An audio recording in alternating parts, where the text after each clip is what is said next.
고백하심으로 10월 31일 주일 새벽 예배를 하나님께 드리도록 하겠습니다.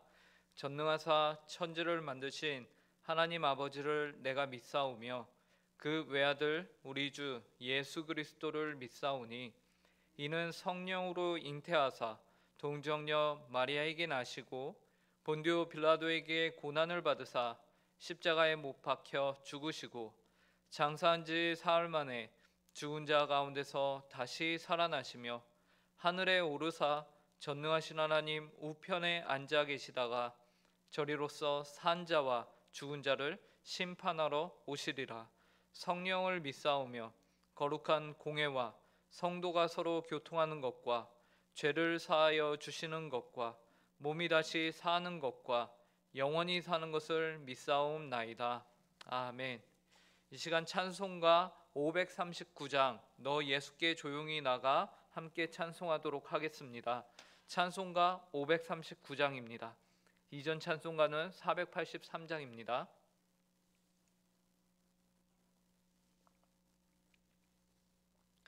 찬송가 539장 함께 찬송하도록 하겠습니다.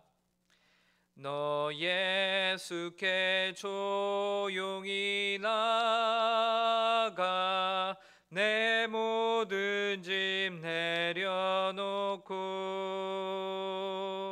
주 십자가 사랑을 믿어 죄 사함을 너 받으라. 주 예수께 조용히 나가 내 마음을 쏟아놓으라. 느르미리 보시는 주님 그 은혜를 베푸시리. 주 예수의 은혜를 입어 내 슬픔이 없어지리. 내 이웃을 늘 사랑하여 너 받은 것 거저주라. 주 예수께 조용히 나가 내 마음을 쏟아놓으라. 느르미리 보시는 주님 그 은혜를 베푸시리. 주 예수를 친구로 삼아 늘 내 옆에 모시어라. 그 영원한 생명샘물에 내 마른 목 죽이어라. 주 예수께 조용히 나가 내 마음을 쏟아놓으라. 느르미리 보시는 주님 그 은혜를 베푸시리.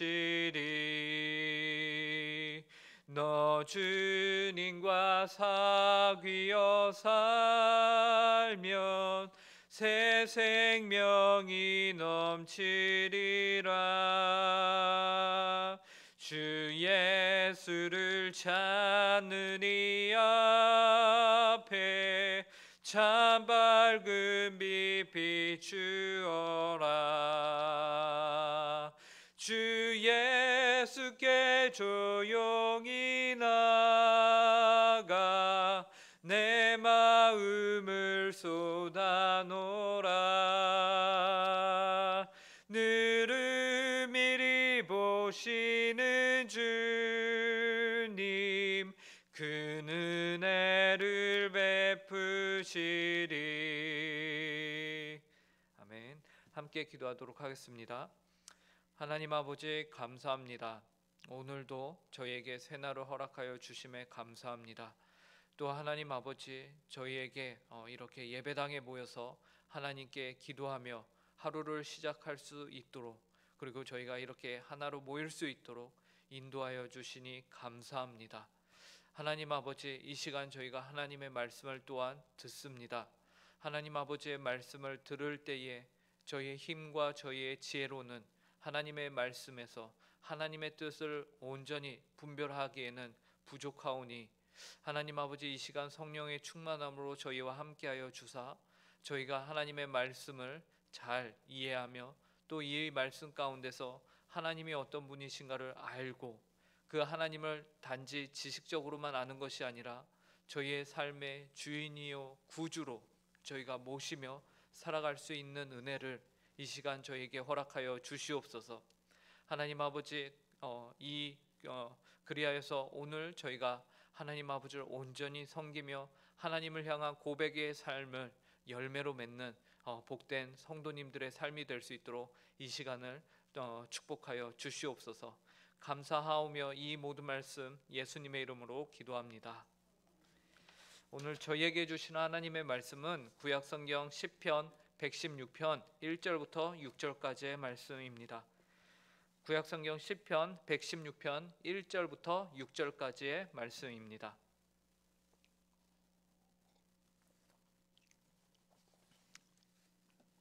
제가 가진 성경으로는 구약 888쪽에 있습니다. 하나님의 말씀을 제가 읽도록 하겠습니다. 여호와께서 내 음성과 내 간구를 들으심으로 내가 그를 사랑하는도다.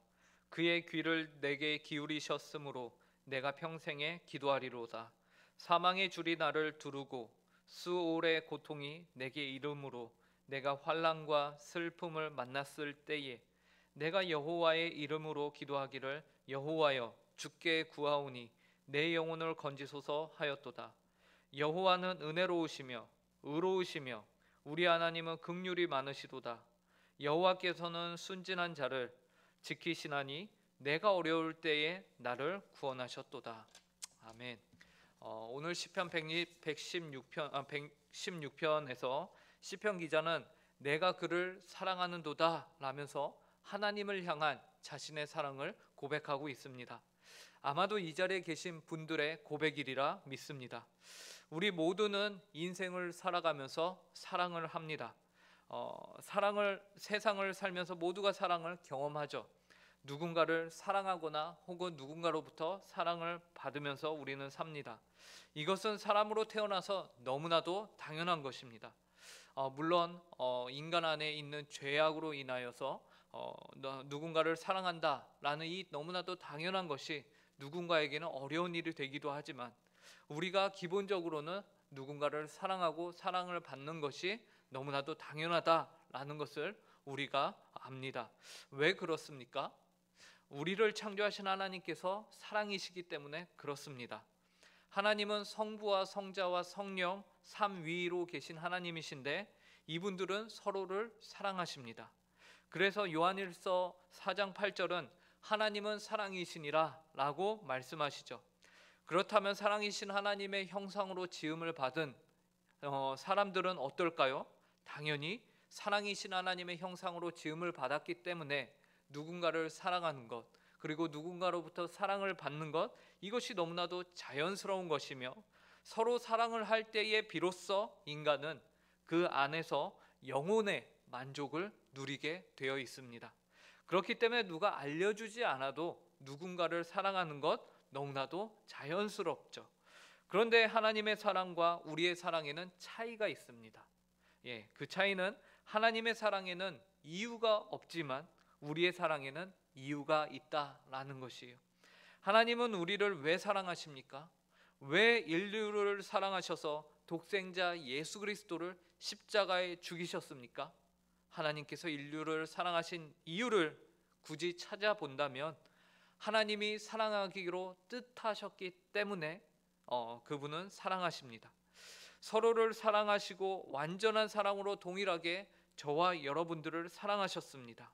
그래서 하나님의 사랑에는 다른 동기나 이유 혹은 뒤로 은근히 바라거나 뭔가를 기대하는 것, 그런 것이 전혀 없는 순수한 사랑이다라는 것이죠. 하지만 우리의 사랑에는 이유가 있습니다. 이유가 없다면 우리는 하나님을 사랑하기는커녕 하나님을 미워하고 말 것입니다. 애초에 우리는 하나님과 대적하는 위치와 신분에서 원수로 있었기 때문에 그런 우리가 하나님을 사랑하는 것, 이웃을 사랑하는 것, 참으로 우리의 본성을 거스르는 것입니다. 그럼 우리가 하나님을 사랑할 수 있다면, 그렇다면 그 이유는 무엇일까요? 우리는 하나님을 어떤 이유에서 왜 사랑합니까? 오늘 본문 1절은 다음과 같이 말씀하고 있습니다.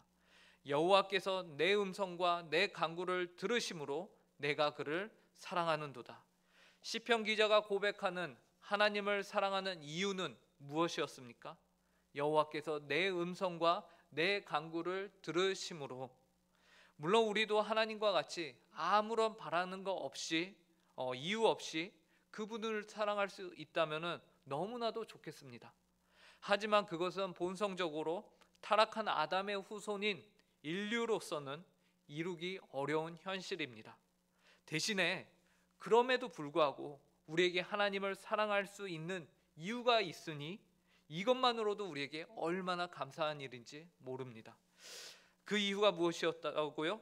여호와께서 내 음성과 내 간구를 들으신다라는 사실입니다. 물론 이러한 이유에는 하나님께서 내 음성과 내 간구를 들으신다는 사실에는 예수 그리스도로 말미암아 하나님과 우리 사이에 회복이 있음을, 그러한 복음의 메시지가 담겨 있음을 먼저 전제로 하고 있는 것이죠. 그리하여 여호와께서 우리 음성과 우리의 간구를 들으실 수 있다라는 것이, 이것에는 우리 편에서 우리 스스로 어떠한 공로나 선행이나 하나님께 칭찬을 받을 무엇을 했기 때문이 아니라 하나님께서 먼저 다가와 우리의 간구를 들으셨고 그 귀를 기울이셨다라는, 그러기로 결정하셨다라는 의미를 담고 있습니다. 그러므로 이 구절은 하나님 편에서의 선행하는 은혜가 우리에게 있음을 말하는 것이죠. 그리고 그 다음 2절에서는 하나님께서 그의 귀를 내게 기울이셨으므로 나타나게 되는 결과에 대해서 또한 말씀하고 계십니다. 제가 2절을 읽겠습니다. 그의 귀를 내게 기울이셨으므로 내가 평생에 기도하리로다. 이제 시편 기자는 하나님이 그의 간구에 귀를 기울이심으로써 하나님을 사랑하게 되었다라고 했는데, 하나님을 사랑하는 그는 또한 평생토록 내가 하나님께 기도하겠다라고 다짐하고 있는 것이죠. 왜요? 여기서도 이유는 하나님께서 그의 기도에 귀를 기울이셨기 때문입니다. 이번에도 이유는 하나님이 기도를 들으신다라는 이유예요. 여러분 생각해 보십시오. 천지를 창조하신 하나님, 그뿐만 아니라 여러분들을 이 땅 가운데 존재케 하신 하나님, 또 여러분의 인생에 진정한 의미를 부여하시는 하나님, 그리고 그 의미 있는 삶을 살아갈 수 있게끔 여러분들과 동행하시며 여러분들의 삶 가운데 간섭하시는 하나님, 섭리하시는 그분께서 그의 귀를 여러분들에게 기울이고 계신다면 당연히 기도하겠죠. 이건 기도해야 하는 겁니다. 이거 기도하지 않으면 세상에 이보다 더 큰 기회를 놓치며 바보 같은 삶을 사는 것은 없을 것이에요. 그러므로 시편 저자의 내가 평생에 기도하리이다 라는 반응은 지극히 당연한 반응입니다. 이처럼 우리는 여호와 하나님께서 그의 백성에게 귀를 기울여 주심으로써 성도의 삶에 두 가지의 귀한 열매가 맺히게 되는 것을 보았는데요.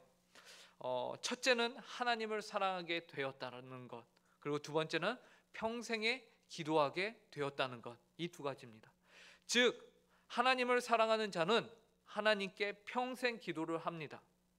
하나님을 사랑하는 사람은 기도하고 또 기도하는 사람은 하나님을 사랑하는 사람입니다.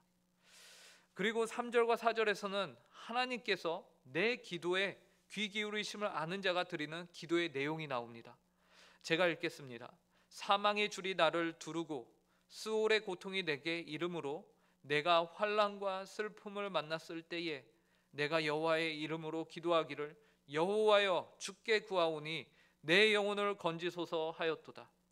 3, 4절에서는 비록 시편 기자가 하나님을 사랑하고 하나님께 기도를 하지만 또한 하나님께서 그의 귀를 기울이사 그 기도를 들으실 만큼 그와 하나님 사이가 각별하지만 그렇다고 해서 그의 삶이 평탄한 것은, 평온한 것은 아님을 말하고 있습니다. 오히려 그의 삶은 사망의 줄이 그를 두르고 있었습니다.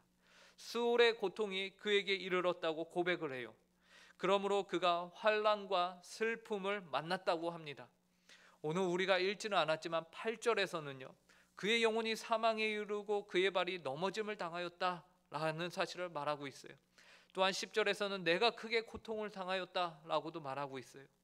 이처럼 하나님께서 귀를 기울여 주신다는 것이 바로 성도의 삶에 어떠한 어려움과 슬픔의 일들이 아예 없음을 의미하지는 않습니다. 그런데 성경이 우리에게 주시는 교훈은 무엇일까요?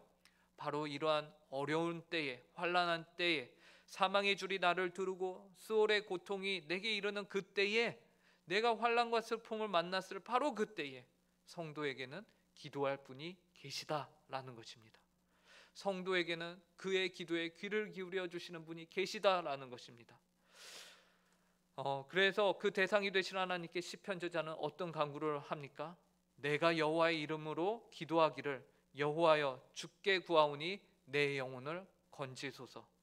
참 성도는 자신의 영혼을 온전히 하나님께 의탁하는 자입니다. 참 성도는 자신을 이 환난과 어려움 가운데서 건지실 분은 오직 하나님 한 분 외에는 없다는 사실을 그 마음 가운데 믿으며 확신하는 사람입니다. 그리고 자신이 구할 것은 다른 무엇보다 자신의 영혼임을 아는 것이죠. 그래서 내 영혼을 건지소서라고 간구합니다. 물론 우리는 영혼의 문제 아닌 육신의 문제, 먹고 사는 문제들이 중요하다는 사실을 부인하지는 않습니다. 그런데 오늘날 우리가 사는 세상을 보면 얼마나 풍족합니까? 하지만 영혼이 망가진 이들에게는 답이 없습니다. 몸은 망가지고 먹고 사는 문제는 힘들어도 영혼이 바로 서면 결국에는 다시 서게 됩니다. 왜 그렇습니까? 하나님께서 그 영혼에게 귀를 기울이고 계시기 때문에 그렇습니다. 그런데 만약 영혼이 병들어 있는 상황이라면 그 영혼은 하나님께 부르짖고 기도하지 않습니다. 그러면 아무리 다른 세상적 문제들이 괜찮다고 하여도 온전한 인간다운 삶을 살지 못하는 것을 우리가 보게 되는 것이죠. 그리고 환난과 슬픔을 만난 성도가 자신의 영혼을 하나님께 의뢰하며 기도할 수 있는 이유는 그가 하나님은 어떤 분이신지를 알기 때문입니다. 하나님은 어떤 분이십니까? 우리의 기도에 귀를 기울이고 계시는 그 하나님은 어떤 분이십니까? 5절에서 이렇게 말해요. 여호와는 은혜로우시며 의로우시며 우리 하나님은 긍휼이 많으시도다.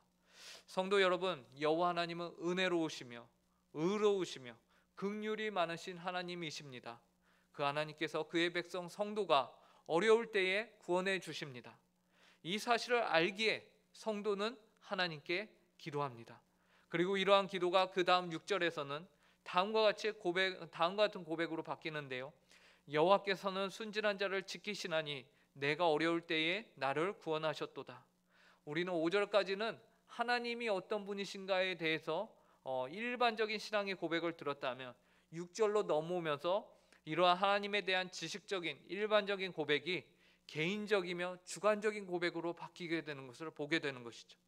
이와 같이 우리의 기도가 하나님에 대한 일반적인 고백과 형식에 머무르지 않기를 바랍니다. 우리 개인의 고백이 될 수 있기를 간절히 바랍니다. 그리하여서 여러분의 삶에 환난과 고난의 시간이 찾아오더라도 여러분의 영혼을 하나님께 의탁드리며 기도할 수 있는 여러분이 되시기를 간절히 바랍니다. 또한 그 하나님께서는 여러분의 기도에 귀를 기울이사 하나님께서 그 어려울 때에 여러분을 구원하시는 하나님, 다른 사람의 하나님이 아닌 바로 나의 하나님이 되시는 은혜를 경험할 수 있기를 간절히 바랍니다. 그런 의미에서 위기는 기회입니다.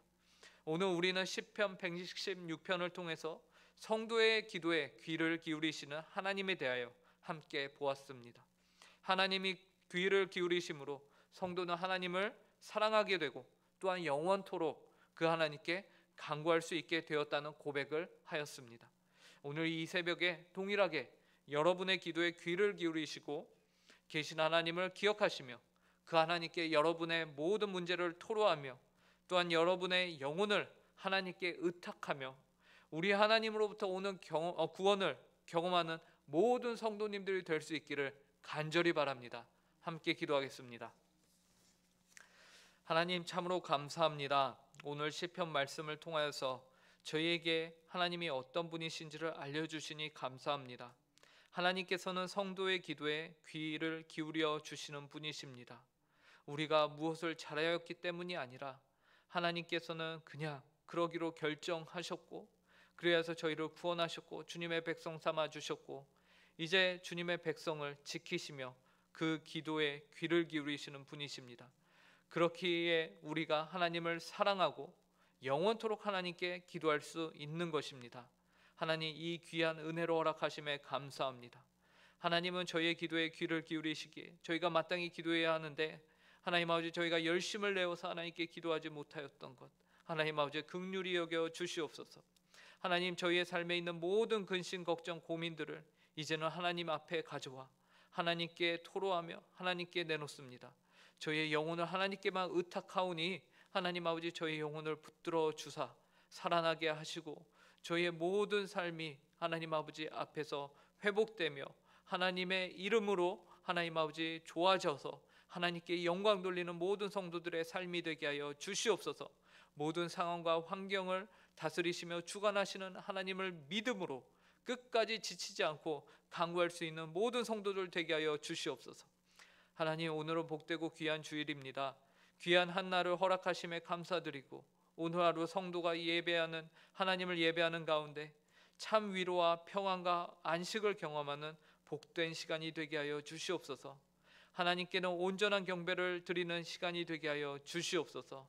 감사하며 이 모든 말씀 예수님의 이름으로 기도합니다. 아멘.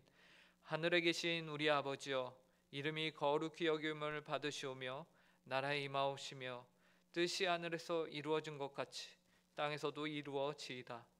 오늘날 우리에게 일용할 양식을 주옵시고, 우리가 우리에게 죄 지은 자를 사하여 준 것 같이 우리 죄를 사하여 주옵시고, 우리를 시험에 들게 하지 마옵시고 다만 악에서 구하옵소서.